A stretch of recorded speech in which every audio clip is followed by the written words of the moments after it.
ਸਾਰੇ ਵਿਦਿਆਰਥੀਆਂ ਨੂੰ ਪਿਆਰ ਭਰੀ ਸਤਿ ਸ਼੍ਰੀ ਅਕਾਲ। ਪਿਆਰੇ ਵਿਦਿਆਰਥੀਓ, ਅੱਜ ਅਸੀਂ ਜੋ YouTube ਤੇ ਟੌਪਿਕ ਕਰਨਾ ਹੈ ਉਹ ਸਾਡਾ ਕਥਾ ਯਾਤਰਾ ਜਿਹੜੀ ਤੁਹਾਡੀ BS2 ਇਲੈਕਟਿਵ ਦੀ ਕਿਤਾਬ ਹੈ, ਕਹਾਣੀਆਂ ਵਾਲੀ ਕਿਤਾਬ, ਉਹਦੀ ਕਹਾਣੀ ਹੈ ਰੱਬ ਦੀ ਮੌਤ। ਉਸ ਦਾ ਰਾਈਟਰ ਹੈ ਸੁਜਾਨ ਸਿੰਘ। ਉਹਦੇ ਜੀਵਨ ਨਾਲ ਸੰਬੰਧਿਤ ਕੁਐਸਚਨ ਅਸੀਂ ਕਰਨਾ ਹੈ, ਜੀਵਨੀ ਹੈ ਮਤਲਬ ਕਿ ਉਹ ਕਰਨੀ ਹੈ ਅਸੀਂ, ਕਿਉਂਕਿ ਜੀਵਨੀ ਤੁਹਾਨੂੰ ਐਗਜ਼ਾਮ ਵਿੱਚ ਆਉਂਦੀ ਹੈ। ਆਓ ਬੇਟਾ ਜੀਵਨੀ ਵੇਖ ਲਈਏ। ਸੁਜਾਨ ਸਿੰਘ ਪੰਜਾਬੀ ਕਹਾਣੀ ਜਗਤ ਦਾ ਇੱਕ ਆਦਰਸ਼ਯੋਗ ਅਤੇ ਚਰਚਿਤ ਕਹਾਣੀਕਾਰ ਹੈ, ਮਤਲਬ ਕਿ ਸਨਮਾਨਯੋਗ ਰਾਈਟਰ ਹੈ ਅਤੇ ਚਰਚਿਤ ਮਤਲਬ ਕਿ ਸਾਰੇ ਜਾਣਦੇ ਨੇ ਉਹਨੂੰ। ਉਸਨੇ ਚੇਤਨ ਕਲਾਕਾਰ ਹੋਣ ਦੇ ਨਾਤੇ ਪੰਜਾਬੀ ਕਹਾਣੀ ਨੂੰ ਨਿੱਕੀ ਕਹਾਣੀ ਦੇ ਕਲਾਤਮਕ ਮੁਹਾਂਦਰੇ ਵਿੱਚ ਢਾਲਣ ਅਤੇ ਇਸ ਵਿੱਚ ਪ੍ਰਗਤੀਵਾਦੀ ਸੰਵੇਦਨਾ ਨੂੰ ਪ੍ਰਵਾਨਿਤ ਕਰਨ ਵਿੱਚ ਇਤਿਹਾਸਕ ਯੋਗਦਾਨ ਪਾਇਆ। ਮਤਲਬ ਕਿ ਇੱਕ ਚੇਤਨ ਹੁੰਦਾ, ਅਵੇਅਰ ਕਹਾਣੀਕਾਰ ਸੀਗਾ ਉਹ, ਅਤੇ ਉਹਨੇ ਪੰਜਾਬੀ ਕਹਾਣੀ 'ਚ ਨਾ ਨਿੱਕੀ ਕਹਾਣੀ ਹੁੰਦੀ ਛੋਟੀ ਕਹਾਣੀ ਦੇ ਕਲਾਤਮਕ ਉਹਨੂੰ ਲਿਖਣ ਦੇ ਢੰਗ ਨੂੰ, ਅਤੇ ਇਸ ਵਿੱਚ ਪ੍ਰਗਤੀਵਾਦੀ ਹੁੰਦਾ ਜਿਹੜੀ ਸੋਚ ਅਗਾਂਹ ਵਧੂ ਹੁੰਦੀ ਹੈ ਨਾ, ਉਹ ਸੰਵੇਦਨਾ ਨੂੰ ਪਾਇਆ ਅਤੇ ਇਸ ਤਰ੍ਹਾਂ ਉਹਨੇ ਨਿੱਕੀ ਕਹਾਣੀ ਨੂੰ ਨਵਾਂ ਮੋੜ ਦਿੱਤਾ। ਉਸ ਦੀਆਂ ਕਈ ਕਹਾਣੀਆਂ ਇਤਨੀਆਂ ਮਕਬੂਲ ਹੋਈਆਂ ਕਿ ਉਹ ਨਾ ਕੇਵਲ ਭਾਰਤੀ ਭਾਸ਼ਾਵਾਂ ਵਿੱਚ ਸਗੋਂ ਵਿਦੇਸ਼ੀ ਭਾਸ਼ਾਵਾਂ ਵਿੱਚ ਵੀ ਉਲਥੀਆਂ ਗਈਆਂ, ਮਤਲਬ ਕਿ ਉਹਨਾਂ ਦਾ ਅਨੁਵਾਦ ਕੀਤਾ ਗਿਆ। ਪੰਜਾਬੀ ਕਹਾਣੀ ਨੂੰ ਸਧਾਰਨ ਦਿਲਚਸਪੀ ਅਤੇ ਆਦਰਸ਼ਵਾਦ ਦੇ ਘੇਰਿਆਂ ਵਿੱਚੋਂ ਮੁਕਤ ਕਰਕੇ ਯਥਾਰਥ ਦੇ ਨੇੜੇ ਲਿਆਉਣ ਵਿੱਚ ਉਸ ਦਾ ਯੋਗਦਾਨ ਆਪਣੇ ਸਮਕਾਲੀ ਕਹਾਣੀਕਾਰਾਂ ਨਾਲੋਂ ਕਿਤੇ ਵਧੇਰੇ ਹੈ। ਮਤਲਬ ਕਿ ਪੰਜਾਬੀ ਕਹਾਣੀ ਨੂੰ ਨਾ ਉਸਨੇ ਸਧਾਰਨ ਗੱਲਾਂ ਵਿੱਚੋਂ ਕੱਢ ਕੇ ਇੱਕ ਆਦਰਸ਼ਵਾਦੀ ਘੇਰੇ 'ਚ ਲੈ ਕੇ, ਆਈਡਲਿਜ਼ਮ ਜਿਹਨੂੰ ਕਿਹਾ ਜਾਂਦਾ ਹੈ, ਉਹਦੇ ਘੇਰੇ 'ਚ ਲੈ ਕੇ ਗਿਆ ਉਹ ਪੰਜਾਬੀ ਨਿੱਕੀ ਕਹਾਣੀ ਨੂੰ। ਸੁਜਾਨ ਸਿੰਘ ਦਾ ਜਨਮ 29 ਜੁਲਾਈ 1909 ਈਸਵੀ ਨੂੰ ਡੇਰਾ ਬਾਬਾ ਨਾਨਕ, ਜ਼ਿਲ੍ਹਾ ਗੁਰਦਾਸਪੁਰ ਵਿਖੇ ਸਰਦਾਰ ਬੂਟਾ ਸਿੰਘ ਦੇ ਘਰ ਹੋਇਆ। 3 ਮਹੀਨੇ ਦੀ ਉਮਰ ਵਿੱਚ ਹੀ ਆਪਣੇ ਨਾਨੇ ਵੱਲੋਂ ਗੋਦ ਲਏ ਜਾਣ ਸਦਕਾ ਉਹ ਹਮੇਸ਼ਾ ਆਪਣੇ ਨਾਨੇ ਹਾਕਮ ਸਿੰਘ ਦਾ ਨਾਂ ਹੀ ਪਿਤਾ ਦੇ ਤੌਰ 'ਤੇ ਲਿਖਵਾਉਂਦਾ ਰਿਹਾ। ਬਚਪਨ ਦਾ ਕੁਝ ਸਮਾਂ ਸੁਖਾਲਾ ਗੁਜ਼ਰਨ ਉਪਰੰਤ ਛੇਤੀ ਹੀ ਉਹ ਪਰਿਵਾਰ ਸਮੇਤ ਆਰਥਿਕ ਸੰਕਟਾਂ ਦਾ ਸ਼ਿਕਾਰ ਹੋ ਗਿਆ। ਪਿਤਾ ਦੀ ਅਚਾਨਕ ਮੌਤ ਹੋ ਜਾਣ ਸਦਕਾ ਉਸ ਨੂੰ ਅੱਤ ਦੀ ਗਰੀਬੀ ਦੇ ਦਿਨ ਵੇਖਣੇ ਪਏ ਅਤੇ ਰੋਜੀ ਰੋਟੀ ਲਈ ਥਾਂ ਧੱਕੇ ਖਾਣੇ ਪਏ। ਪਰ ਇਸ ਆਰਥਿਕ ਅੰਧਕਾਰ ਵਿੱਚ ਵੀ ਉਸਨੇ ਕਿਸੇ ਨਾ ਕਿਸੇ ਤਰ੍ਹਾਂ ਪੜ੍ਹਾਈ ਕਰਦਿਆਂ ਹੋਇਆਂ MA ਪੰਜਾਬੀ ਤੱਕ ਦੀ ਵਿੱਦਿਆ ਪ੍ਰਾਪਤ ਕੀਤੀ। ਸੁਜਾਨ ਸਿੰਘ ਦਾ ਜੀਵਨ ਨਿਰੰਤਰ ਸੰਘਰਸ਼ ਵਿੱਚ ਗੁਜ਼ਰਿਆ। ਜੀਵਨ ਨਿਰਬਾਹ ਲਈ ਉਸਨੇ ਕਲਰਕੀ ਵੀ ਕੀਤੀ, ਅਧਿਆਪਕੀ ਵੀ ਕੀਤੀ ਅਤੇ ਉਹ ਹੈਡਮਾਸਟਰ ਵੀ ਬਣਿਆ। ਇਸ ਉਪਰੰਤ ਉਹ ਲੰਮਾ ਸਮਾਂ ਕਾਲਜ ਵਿੱਚ ਲੈਕਚਰਾਰ ਵੀ ਰਿਹਾ। ਬਾਅਦ ਵਿੱਚ ਗੁਰੂ ਨਾਨਕ ਕਾਲਜ ਗੁਰਦਾਸਪੁਰ ਤੋਂ ਬਤੌਰ ਪ੍ਰਿੰਸੀਪਲ ਰਿਟਾਇਰ ਹੋਇਆ। ਪੰਜਾਬੀ ਭਾਸ਼ਾ ਅਤੇ ਸਾਹਿਤ ਨੂੰ ਸਮਰਪਿਤ ਇਹ ਯੋਧਾ 21 ਅਪ੍ਰੈਲ 1993 ਨੂੰ ਅਕਾਲ ਚਲਾਣਾ ਕਰ ਗਿਆ। ਸੁਜਾਨ ਸਿੰਘ ਨੇ ਆਪਣੀ ਸਿਰਜਣਾਤਮਕ ਪ੍ਰਤਿਭਾ ਨੂੰ ਕਹਾਣੀ ਦੇ ਖੇਤਰ ਵਿੱਚ ਹੀ ਉਜਾਗਰ ਕੀਤਾ।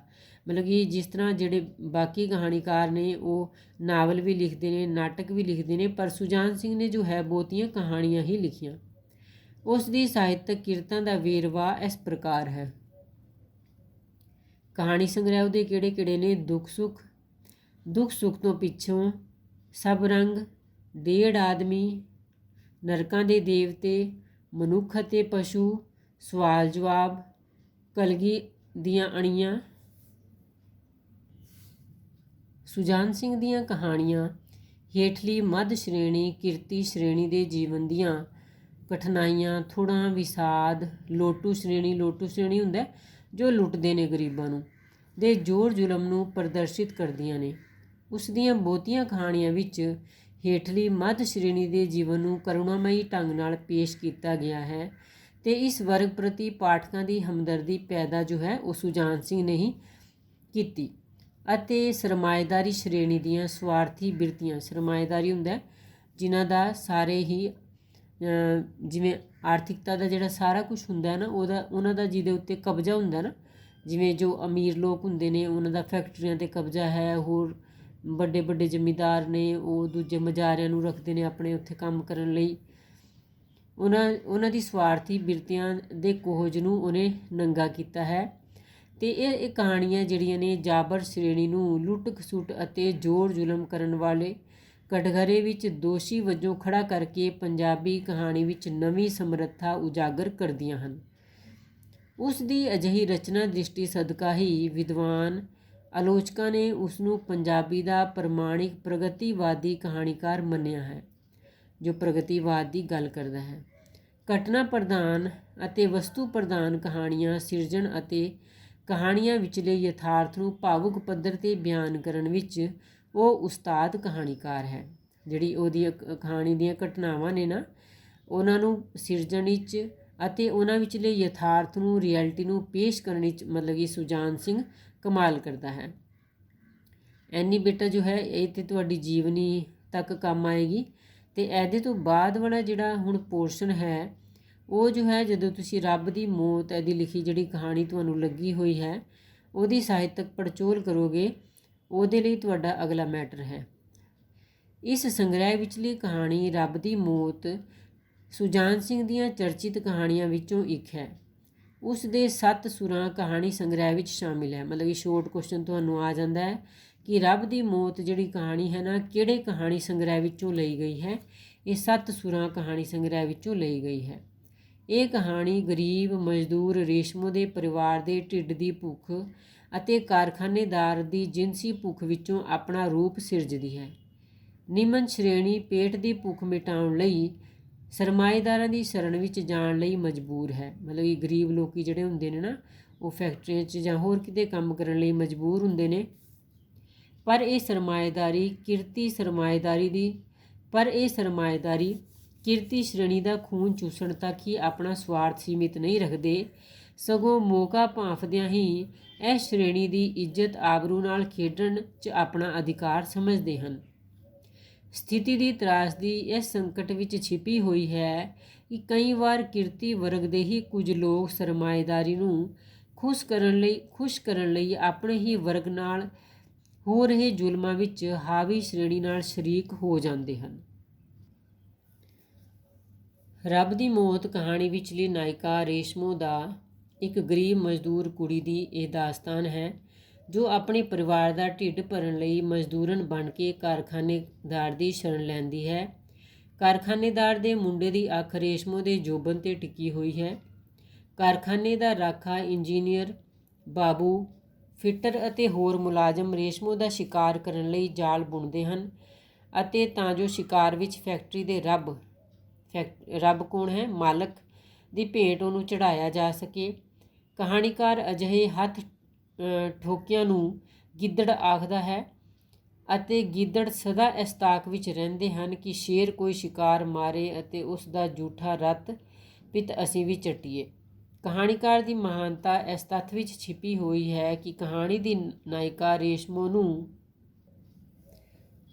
ਨੂੰ ਨਿਪਟ ਅਬਲਾ ਦਰਸਾਉਣ ਦੀ ਬਜਾਏ ਉਹ ਉਸ ਨੂੰ ਇਹਦੇ ਵਿੱਚ ਇੱਕ ਸ਼ਕਤੀ ਦਾ ਸੰਚਾਰ ਹੁੰਦਿਆਂ ਦਰਸਾਉਂਦਾ ਹੈ। ਆਪਣੇ ਸੱਤ ਪੱਤ ਦੀ ਸੁਰੱਖਿਆ ਲਈ ਰੇਸ਼ਮੋ ਡਟ ਕੇ ਮੁਕਾਬਲਾ ਕਰਦੀ ਹੈ ਅਤੇ ਇਸ ਦ੍ਰਿੜਤਾ ਕਾਰਨ ਹੀ ਫੈਕਟਰੀ ਦੇ ਮਾਲਕ ਦੇ ਬਦਮਾਸ਼ ਮੁੰਡੇ ਨੂੰ ਅਜਿਹਾ ਧੱਕਾ ਦਿੰਦੀ ਹੈ ਕਿ ਉਹ ਮਸ਼ੀਨ ਦੇ ਪਟੇ ਵਿੱਚ ਜਾ ਕੇ ਵੱਢਿਆ ਜਾਂਦਾ ਹੈ। ਇਸ ਤਰ੍ਹਾਂ ਕਹਾਣੀਕਾਰ ਸਰਮਾਏਦਾਰ ਦੀ ਕੋਝੀ ਬਿਰਤੀ ਨੂੰ ਨੰਗਾ ਕਰਦਿਆਂ ਹੋਇਆਂ ਸ਼ੋਸ਼ਿਤ ਸ਼੍ਰੇਣੀ ਨੂੰ ਰੇਸ਼ਮੋ ਵੱਲੋਂ ਦਰਸਾਏ ਜੰਗ ਨੂੰ ਜਾਰੀ ਰੱਖਣ ਦਾ ਸੰਦੇਸ਼ ਪ੍ਰਵਾਹਿਤ ਕਰਦਾ ਹੈ। ਕਹਾਣੀਕਾਰ ਨੇ ਇਸ ਕਹਾਣੀ ਵਿੱਚ ਸ਼ੋਸ਼ਿਤ ਸ਼੍ਰੇਣੀ ਨਾਲ ਜੁੜੇ ਉਹਨਾਂ ਪਿੱਠੂਆਂ ਠੋਕੂਆਂ ਨੂੰ ਉੱਤੇ ਵੀ ਡੂੰਘਾ ਵਿਅੰਗ ਕੀਤਾ ਹੈ, ਜੋ ਸਰਮਾਏਦਾਰਾਂ ਨੂੰ ਖੁਸ਼ ਕਰਨ ਲਈ ਆਪਣੇ ਹੀ ਵਰਗ ਵਿਰੁੱਧ ਸਾਜ਼ਿਸ਼ਾਂ ਰਚਦੇ ਹਨ। ਬੁੱਢੀ ਮਜ਼ਦੂਰਨੀ ਰਹਿਮ ਤੋਂ ਮਾਲਕ ਨੂੰ ਖੁਸ਼ ਕਰਨ ਲਈ ਫੱਫੇ ਕੁੱਟਣੀ ਦਾ ਰੋਲ ਅਦਾ ਕਰਦੀ ਹੈ। ਰੇਸ਼ਮੋ ਨੂੰ ਧੀ ਬਣਾ ਕੇ ਫੈਕਟਰੀ 'ਚ ਲਿਆਂਦੀ ਹੈ, ਪਰ ਫੈਕਟਰੀ 'ਚ ਪਹੁੰਚਾ ਕੇ ਇਸ ਧੀ ਨੂੰ ਆਪਣੇ ਮਾਲਕ ਦੀ ਜਿਨਸੀ ਹਵਸ ਦੀ ਭੱਠੀ ਵਿੱਚ ਝੋਂਕਣ ਲਈ ਤਿਆਰ ਰਹਿੰਦੀ ਹੈ। ਚਿੱਟੀ ਦਾੜੀ ਵਾਲਾ ਇੰਦਰ ਸਿੰਘ ਫਿੱਟੜ ਰੇਸ਼ਮੋ ਨੂੰ ਫੈਕਟਰੀ ਮਾਲਕ ਦੇ ਬਦਮਾਸ਼ ਮੁੰਡੇ ਦੇ ਜਾਲ ਵਿੱਚ ਫਸਾਉਣ ਦੀਆਂ ਸਾਜ਼ਿਸ਼ਾਂ ਰਚਦਾ ਹੈ। ਇਹ ਕਹਾਣੀ ਦਾ ਨਾਂ ਰੱਬ ਦੀ ਮੌਤ ਬੜਾ ਸਾਰਥਕ ਪਰ ਚਿੰਨ੍ਹਾਤਮਕ ਹੈ। ਅਜੋਕੇ ਸਮਾਜਿਕ ਆਰਥਕ ਪ੍ਰਬੰਧਕੀ ਢਾਂਚੇ ਵਿੱਚ ਸਰਮਾਏਦਾਰਾਂ ਨੂੰ ਸ਼ੋਸ਼ਿਤ ਸ਼੍ਰੇਣੀ ਦੇ ਰੱਬ ਭਾਵ ਮਾਲਕ ਦੱਸਦਿਆਂ ਅਤੇ ਇਹਨਾਂ ਰੱਬਾਂ ਦੇ ਕਿਰਦਾਰ ਨੂੰ ਨੰਗਾ ਕਰਦਿਆਂ ਕਹਾਣੀਕਾਰ ਬੜੇ ਕਲਾਤਮਕ ਢੰਗ ਨਾਲ ਇਹ ਸੰਦੇਸ਼ ਪ੍ਰਵਾਹਿਤ ਕਰਦਾ ਹੈ ਕਿ ਸ਼ੋਸ਼ਿਤ ਸ਼੍ਰੇਣੀ ਦੀ ਹੋਣੀ ਨੂੰ ਬਦਲਣ ਲਈ ਇਹਨਾਂ ਮਨੁੱਖਾਂ ਵਿਰੋਧੀ ਰੱਬਾਂ ਦੀ ਮੌਤ ਜ਼ਰੂਰੀ ਹੈ। ਤੇ ਗੁੰਦਵੇਂ ਪਲਾਟ ਤੇ ਸਰਲ ਸਾਦਾ ਬਿਆਨ ਸਦਕਾ ਇਹ ਕਹਾਣੀ ਆਪਣੇ ਅਰਥਾਂ ਨੂੰ ਪਾਠਕਾਂ ਤੱਕ ਸੰਚਾਰਿਤ ਕਰਨ ਵਿੱਚ ਵੀ ਸਫਲ ਹੁੰਦੀ ਹੈ। ਓਕੇ ਬੇਟਾ, ਉਮੀਦ ਹੈ ਕਹਾਣੀ ਤੁਸੀਂ ਸੁਣ ਲਈ ਹੋਏਗੀ ਤੇ ਹੁਣ ਤੁਸੀਂ ਸੁਜਾਨ ਸਿੰਘ ਦੀ ਜੀਵਨੀ ਵੀ ਲਿਖਣੀ ਹੈ ਤੇ ਸਾਹਿਤਕ ਪੜਚੋਲ ਵੀ ਕਹਾਣੀ ਦੀ ਰੱਬ ਦੀ ਮੌਤ ਦੀ। Okay, thank you.